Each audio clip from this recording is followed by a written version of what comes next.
Hello to everyone, welcome to KCA Kukreja commerce academy. कैसे हैं आप सभी? होपफुली आप सभी अच्छे होंगे और अपने प्रिपरेशन को बहुत अच्छे से कर रहे होंगे। सो गाइज, यहाँ पर हम लोग आप लोगों के लिए, आप लोग को पता है आप लोग का एचपीएससी असिस्टेंट प्रोफेसर का जो एग्जाम होना है, उसके अंदर जो प्री का एग्जाम आप लोगों के पास में रहेगा, उसके अंदर ऑब्जेक्टिव क्वेश्चंस आप लोगों के पास में रहेंगे। तो वो किस लेवल के रहेंगे, किस तरीके के रहेंगे, उसके लिए ये आप लोगों के पास में एक एचपीएससी का जो लेक्चरर का पेपर आप लोगों के पास में हुआ था फाइनेंस अकाउंट एंड ऑडिट का, उसके पीवाईक्यू को हम लोग यहाँ पे क्या करेंगे, आज डिस्कस करेंगे। तो ये आप लोगों के पास में आज का पार्ट है, ठीक है। तो इसको हम लोग यहाँ पे स्टार्ट करते हैं, ठीक है जी। सो आज का first question on your screen. So देखिए, पहला क्वेश्चन जो है वो आप लोगों के पास में क्या है, which one of the following is related to the एडायन रूल 1953। सो ये जो रूल है ये आप लोगों के पास में किससे जुड़े हुए हैं, ठीक है, इसके बारे में हमें बताना है। रेजिडेंशियल स्टेटस, रेजिडेंशियल स्टेटस क्या होता है बच्चा लोग, आप लोगों को पता है कि हम कोई भी पर्सन होता है, हमने पर्सन की डेफिनेशन में आप लोग को पता है इनकम टैक्स की पर्सन की डेफिनेशन में किस किस को इंक्लूड किया जाता है। पर्सन की डेफिनेशन काफी वाइड है, उसके अंदर हम लोग इंडिविजुअल को इंक्लूड करके चलते हैं, एचयूएफ को इंक्लूड करके चलते हैं, कंपनी को इंक्लूड करके चलते हैं, और हम लोगों के पास में क्या आते हैं, कोऑपरेटिव सोसाइटी आती है, उसको क्या किया जाता है, इंक्लूड किया जाता है। एंड एक्सेट्रा बहुत सारे होते हैं, एओपी होता है, बीओआई होता है, ठीक है। डबल टैक्सेशन रिलीफ, तो ये यहाँ पे क्या होगा, इंडिविजुअल एचयूएफ जितने भी पर्सन होते हैं उनका क्या होता है, रेजिडेंट होता है, उनका रेजिडेंशियल स्टेटस होता है। या तो वो क्या होते हैं, ठीक है, जो इंडिविजुअल और एचयूएफ है उनको किस तरीके से बाइफ्रिकेशन किया गया है, या तो वो क्या होते हैं, रेजिडेंट होते हैं, या फिर वो क्या होते हैं, नॉन रेजिडेंट होते हैं, ठीक है जी। रेजिडेंट होंगे या नॉन रेजिडेंट होंगे, ये तो सभी के ऊपर ही अप्लाई होता है, चाहे एचयूएफ है, चाहे कंपनी है, कोऑपरेटिव सोसाइटी है, सभी के ऊपर अप्लाई होता है। या तो रेजिडेंट होते हैं या फिर नॉन रेजिडेंट होते हैं। बट अगर हम लोग स्पेसिफिकली इंडिविजुअल और एचयूएफ को लेकर चले तो इनको फर्दर जो इनका रेजिडेंट है उसको क्या किया गया है, दो पार्ट्स में और डिवाइड किया गया है। वो आप लोगों के पास में क्या होते हैं, या तो वो क्या होते हैं, ऑर्डिनरी रेजिडेंट होते हैं, या तो वो क्या होते हैं, नॉन ऑर्डिनरी रेजिडेंट कहलाते हैं। क्लियर हो जाएगा। सो ये क्लियर हो गया। डबल टैक्सेशन रिलीफ क्या होता है, देखो टैक्स एक कंपल्सरी पेमेंट होती है जो की जाती है, गवर्नमेंट को पे करनी होती है, एसएससी के द्वारा पे की जाती है, ठीक है। तो कभी कभी क्या होता है कि हमारी इनकम के ऊपर जो असेसी है, असेसी जो भी इनकम टैक्स से जुड़ा हुआ पर्सन होता है उसको क्या कहते हैं, असेसी कहते हैं। तो कभी कभी क्या होता है, असेसी की जो इनकम है उस पर क्या लगता है, दो बारी टैक्स लग जाता है, ट्वाइस टैक्स लग जाता है। फॉर एग्जाम्पल, एक पर्सन है, ऑर्डिनरी रेजिडेंट है, उसने कोई इनकम इंडिया में अर्न करी, उसने कोई इनकम इंडिया में अर्न करी तो इंडिया में टैक्स लगेगा, ये तो सिंपल है। अगर वो फॉरेन के अंदर कोई इनकम को अर्न करके आता है तो एक तो वो फॉरेन में टैक्स पे कर कर आएगा, और इंडिया का ऑर्डिनरी रेजिडेंट है तो उसको इंडिया में भी टैक्स पे करना पड़ेगा। तो जब क्या किया जाता है, सेम इनकम के ऊपर क्या लगता है, दो बार टैक्स लगता है, तो इससे क्या होगा, असेसी तो फिर टैक्स के अंदर ही आ जाएगा, है ना, तो टैक्स के नीचे उसका बोझ हो जाएगा। तो इसीलिए क्या किया जाता है, उसको क्या प्रोवाइड करवाया जाता है, जब उसकी इनकम के ऊपर इस तरीके से दो बार टैक्स लगते हैं तो उसको डबल टैक्सेशन रिलीफ प्रोवाइड करवाया जाता है। और वो किसके अंडर प्रोवाइड करवाया जाता है, एडीईएन रूल 1953 के अकॉर्डिंग प्रोवाइड करवाया जाता है। क्लियर हो जाएगा।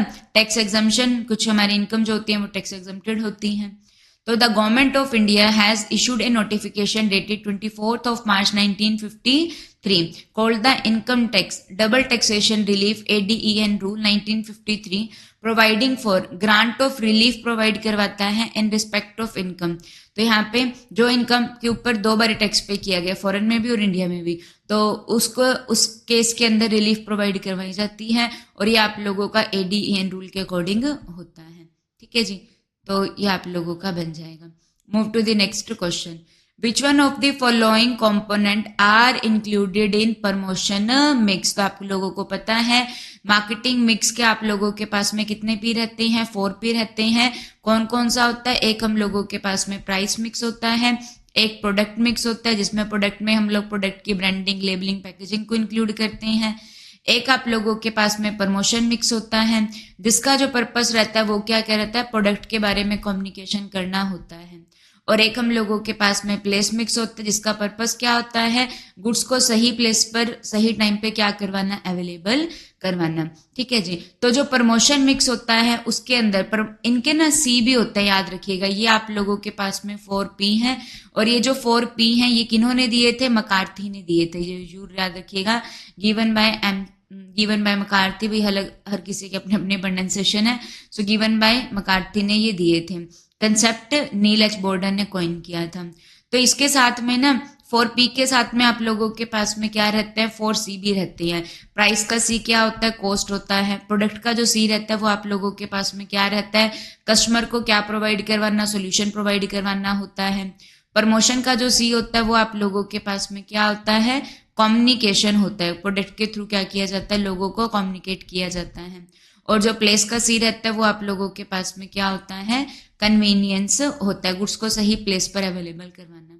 तो प्रमोशन मिक्स में एडवर्टाइजिंग को इंक्लूड किया जाता है, पब्लिसिटी आती है, पर्सनल सेलिंग आता है और सेल्स प्रमोशन आता है। तो ऑप्शन नंबर 1 जो होगा ये आपका करेक्ट हो जाएगा। एडवर्टाइजिंग जो होती है ये आप लोगों के द्वारा एक आइडेंटिफाइड स्पॉन्सर के द्वारा होती है और कंपनी के द्वारा पेड होती है। पब्लिसिटी फ्री में होती है, जैसे कि लोगों को प्रोडक्ट अच्छा लगा तो पब्लिसिटी करते हैं। पर्सनल सेलिंग में पर्सनल रिलेशन क्रिएट किए जाते हैं। एक ही क्वेश्चन आता है, सेल प्रमोशन जो रहता है ना ये आप लोगों के पास में क्या रहता है, buy 1 get 1 free, extra discount दे देना, रिबेट दे देना। तो जो सेल प्रमोशन होता है ना ये शॉर्ट टर्म पीरियड के लिए होता है, जैसे कि दिवाली के सीजन पे ऑफ निकाल देना। ओके, तो ये सेल प्रमोशन होता है।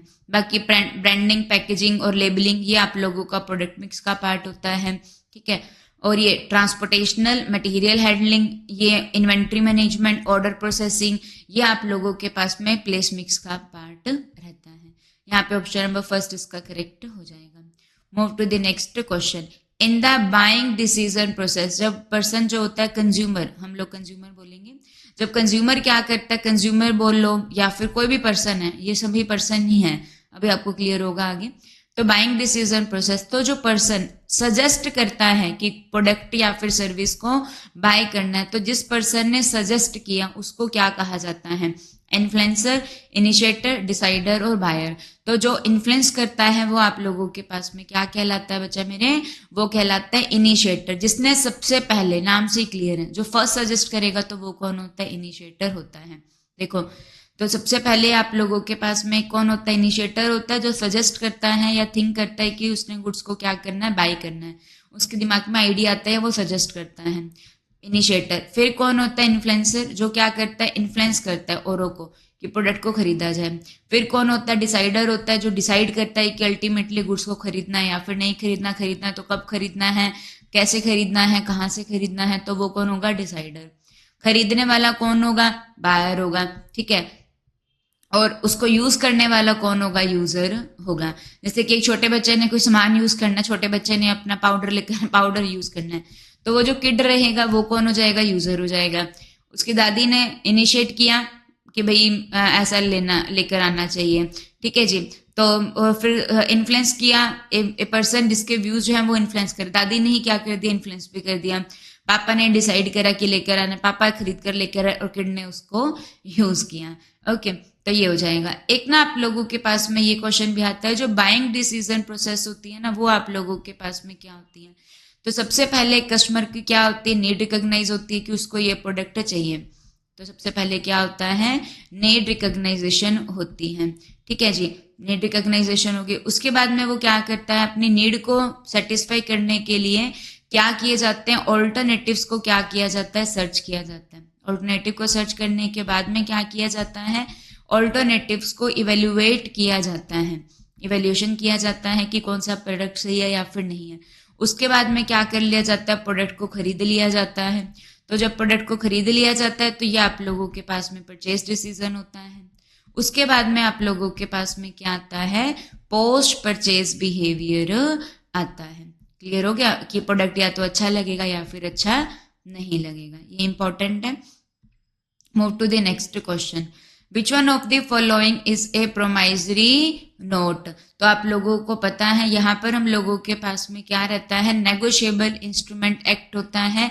जो नेगोशिएबल इंस्ट्रूमेंट एक्ट ये कब आया था बच्चा मेरे, तो जो नेगोशिएबल इंस्ट्रूमेंट एक्ट है ये कौन से ईयर का है, ये आप लोगों के पास में 1881 का है, नेगोशिएबल इंस्ट्रूमेंट एक्ट 1881। तो यहाँ पर हम लोगों के पास में 3 तरीके के नेगोशिएबल इंस्ट्रूमेंट रहते हैं, जिसमें प्रोमाइजरी नोट को इंक्लूड किया जाता है, बिल ऑफ एक्सचेंज को इंक्लूड किया जाता है, और हम लोगों के पास में चेक को इंक्लूड किया जाता है।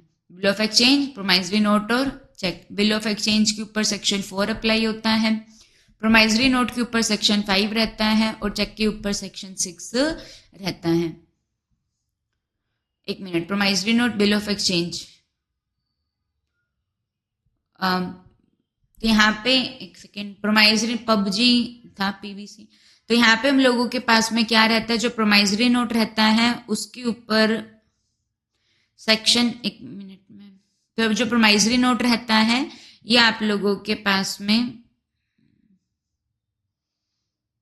तो ऐसे याद रखना, पबजी याद रख लेना, जैसे पहले पबजी खेलते थे ना, तो पीबीसी पहले सही लिखा है ऊपर से, तो ये आप लोगों के पास में क्या हो जाएगा, तो जो प्रोमाइजरी नोट है इसके ऊपर आप लोगों का सेक्शन 4 अप्लाई होता है, और बिल ऑफ एक्सचेंज के ऊपर सेक्शन 5। तो प्रोमाइजरी नोट पे सेक्शन 4 आता है और बिल ऑफ एक्सचेंज पे सेक्शन 5 आता है।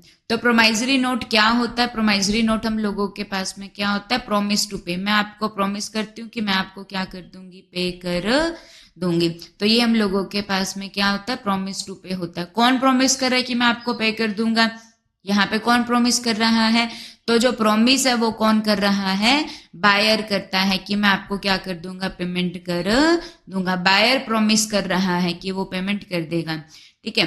तो जो बायर है वो प्रॉमिस कर रहा है, तो जो प्रोमाइजरी नोट को बनाने वाला होता है वो कौन होता है, मेकर होता है। किसको प्रॉमिस कर रहा है कि मैं आपको पे कर दूंगा, सेलर को पेमेंट कर दी जाएगी। तो जो सेलर होगा उसको पैसे मिलेंगे, तो जो सेलर होता है वो कौन होता है, पेई होता है। तो प्रोमाइजरी नोट क्या होता है, प्रॉमिस टू पे होता है कि हम आपको पे कर देंगे। कौन, बायर जो है वो खुद प्रॉमिस कर रहा है कि मैं क्या कर दूंगा, पे कर दूंगा। तो जब बायर खुद ही कह रहा है कि मैं पे कर दूंगा, तो याद रखिएगा प्रोमाइजरी नोट के अंदर एक्सेप्टेंस जो रहती है वो रिक्वायर्ड नहीं होती है, ठीक है। सो जो प्रोमाइजरी नोट रहता है, प्रॉमिस टू पे अनकंडीशनल होना चाहिए। मोस्ट इंपॉर्टेंट ये है कि ये क्या होना चाहिए, अनकंडीशनल आप लोगों के पास में होना चाहिए। अगर कोई कंडीशन है तो वो प्रोमाइजरी नोट नहीं बनेगा। आई promise to pay Suresh 5,000 7 days after my marriage. After my marriage आ गया बच्चे मेरे, तो आफ्टर माई मैरिज आ गया, तो ये आप लोगों के पास में कंडीशन होगी, नहीं होगा। आई promise to pay Suresh ₹5,000 and to deliver my black horse to him on 1 January next. पता नहीं है ना फ्यूचर का होगा या नहीं होगा, तो ये भी गलत हो जाएगा। ये एक्नोलाइज करता है कि मैं अपने आपको इंडेट कर लूंगा to be paid on demand, जब भी पेमेंट होगी मैं ये पे कर दूंगा। तो ये आप लोगों के पास में एक प्रोमाइजरी नोट है, क्योंकि वो खुद एक्नोलाइज कर रहा है कि मैं पेमेंट कर दूंगा, ठीक है। Move to the next question. As per the companies act 2013, हमें याद होना चाहिए कंपनीज एक्ट 2013 जो है, इसके अंदर आप लोगों के पास में टोटल कितने सेक्शंस हैं, इसके अंदर हम लोगों के पास में 470 सेक्शन है, 470 सेक्शन है। यहाँ पे हम लोगों के पास में कितने चैप्टर्स हैं, 29 चैप्टर है। And how many schedules in the companies act 2013, there are the 7 schedules in companies act 2013, ठीक है। और अर्लियर इससे पहले हम लोगों के पास में कौन सा था, कंपनीज एक्ट 1956, ठीक है। तो यहाँ पे आप लोग को क्वेश्चन पूछा गया है, the balance in the securities premium account can not be utilised for. So हम लोगों को पता है जब शेयर को क्या किया जाता है, मोर देन फेस वैल्यू के ऊपर इशू किया जाएगा। अगर उसको मोर देन फेस वैल्यू के ऊपर हम लोग इशू करते हैं तो उसको क्या बोला जाता है कि वो शेयर इशू हुआ किसके ऊपर, सिक्योरिटीज प्रीमियम के ऊपर। अगर उसको लेस देन फेस वैल्यू के ऊपर इशू किया जाता है तो वो क्या होता है, शेयर को इशू किया गया किसके ऊपर, डिस्काउंट के ऊपर। लेकिन अब डिस्काउंट के ऊपर इशू करना क्या कर दिया गया है, मना कर दिया गया है। क्लियर हो गया। तो अब जो है उसको डिस्काउंट के ऊपर इशू नहीं किया जा सकता है, ठीक है जी।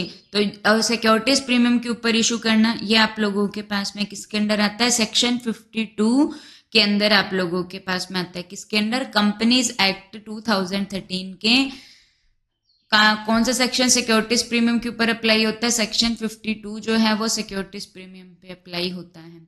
तो सिक्योरिटीज प्रीमियम का यूज किस पर्पस के लिए किया जा नहीं सकता है वो बताना है। तो डिस्काउंट को राइट ऑफ करने के लिए कर सकते हैं, जो इस शेयर को इशू किया था तो उसके ऊपर डिस्काउंट दिया था, जो अब तो मनाही है, बट जो स्वेट इक्विटी शेयर्स होते हैं, याद रखिएगा, जो एम्प्लॉयज को शेयर इशू किए जाते हैं उनको क्या कहा जाता है, स्वेट इक्विटी शेयर्स कहा जाता है।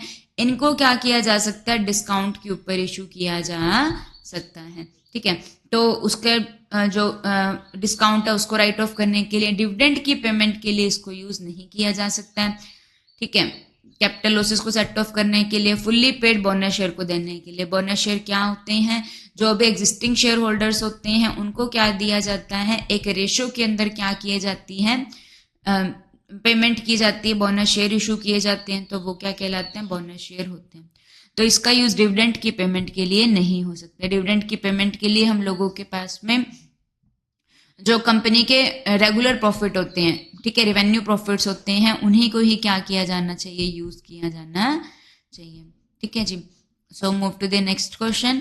अंडर द आईटी एक्ट, आप लोगों के पास में काफी सारे एक्ट है, तो याद रखिएगा हमारे जो सिलेबस है उसके अंदर लीगल एस्पेक्ट्स के एक यूनिट है, उसके अंदर काफी सारे एक्ट के बारे में बात की गई है। IT act, contract act, companies act, ठीक है। तो आईटी एक्ट 2000, तो what is the punishment for hacking computer, अगर कोई क्या करता है, कंप्यूटर को हैक करता है, तो उस केस के अंदर जो पनिशमेंट रहेगी वो कितने की रहेगी। तो जो आईटी एक्ट है उसके अंदर जो पनिशमेंट रहेगी कंप्यूटर को हैक करने की, तो वो कितने की रहेगी, 2 लाख पेनल्टी, 2 लाख की पेनल्टी, या फिर हम लोगों के पास में 3 ईयर का इम्प्रिजनमेंट, या फिर दोनों भी हो सकता है, ठीक है जी। So move to the next question, statement 1 and statement 2। Intellectual property, ये भी आप लोगों के पास में एक एक्ट है, इंटेलेक्चुअल प्रॉपर्टी एक्ट, ठीक है, इंटेलेक्चुअल प्रॉपर्टी राइट एक्ट। तो जो इंटेलेक्चुअल प्रॉपर्टी होती है ये क्या होती है, कि जो हमारी ये क्या होती है, एक कंपनी की इनटेंजिबल एसेट होती है, ठीक है। जो हमारी कंपनी का नेम हो गया, फेम हो गया, नेम तो एक अच्छा नेम है, ब्रांड मार्क है, जो ट्रेड मार्क है, पेटेंट है, कॉपीराइट है, ये सभी क्या होते हैं, इंटेलेक्चुअल प्रॉपर्टी होते हैं। ये सभी क्या होती है, इनटेंजिबल एसेट होती है। तो ये एक प्रॉपर्टी होती है जिसमें इनटेंजिबल क्रिएशंस को इंक्लूड किया जाता है, तो ये बात करेक्ट है। इंटेलेक्चुअल प्रॉपर्टी में पेटेंट आता है। पेटेंट क्यों ग्रांट किया जाता है, जब कोई इनोवेशन होती है तो उसमें पेटेंट होता है। आप लोगों के पास में कॉपीराइट आता है, ये भी एक इंटेलेक्चुअल प्रॉपर्टी राइट है। ट्रेडमार्क हो गया, ठीक है। Intellectual property right do not include the trade secret and moral right, तो ये डू नॉट है, तो ये आप लोगों का क्या हो जाएगा, रॉन्ग हो जाएगा, क्योंकि इसके अंदर ये आते हैं। तो ऑप्शन नंबर जो फर्स्ट रहेगा ये इसका आंसर हो जाएगा। क्लियर हो गया बच्चे मेरे। नेक्स्ट क्वेश्चन ये हम लोग अपने नेक्स्ट वीडियो के अंदर कवर करेंगे। तो अभी के लिए अगर आप लोग को अच्छा लग रहा है तो आप लोग जरूर सेशन को शेयर कीजिएगा, लाइक कीजिएगा, चैनल को सब्सक्राइब कीजिएगा। Thank you, keep learning.